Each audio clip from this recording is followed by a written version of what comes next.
Labor Day is a time to recognize the American labor movement. You know, the contributions that workers have made to this country. Newsflash, black labor built this country. After slaves were legally freed in 1865, black folks had a hell of a time finding employment, joining unions, and eventually the labor movement. Because yeah, the history of labor in America is racist as food. Labor Day became a federal holiday in 1894 after a strike led by the American Railway Union, known as the Pullman Strike.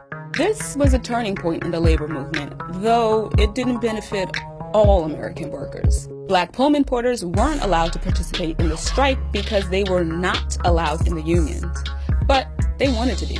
Black people were organizing unions way back then too. Some scholars even date black unions to as early as 1838. And in 1865, some African Americans were in white-collar professions like doctors and lawyers, while some free men filled blue-collar jobs like artisans, farm workers, laborers, servants, and caulkers. Speaking of ship caulkers, this is Isaac Myers. Born a free man in Baltimore in 1835, he started working as a ship caulker at 16. In the late 1850s, the white caulkers went on strike and even rioted against the well-unionized black caulkers, who were sometimes paid more than them because of collective bargaining with Baltimore shipyard owners.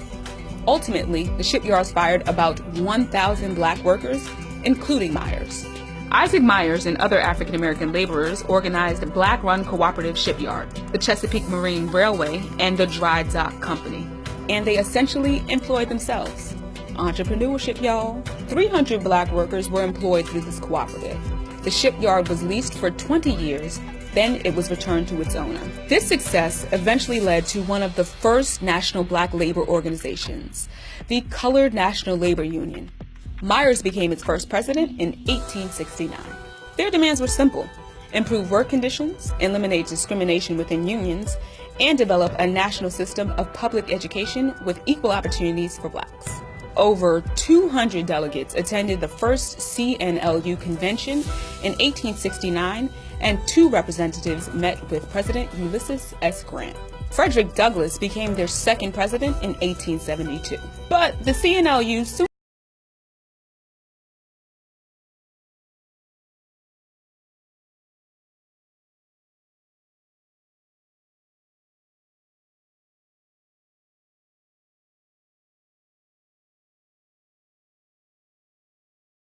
like the Brotherhood of Sleeping Car Porters. Established by A. Philip Randolph in 1925, this was the first African-American union to receive a charter in the American Federation of Labor, which later became the AFL-CIO. Randolph went on to become an outspoken leader in the civil rights movement. Finally, the work of black labor unions was recognized. Well, kinda sorta. This is America, y'all.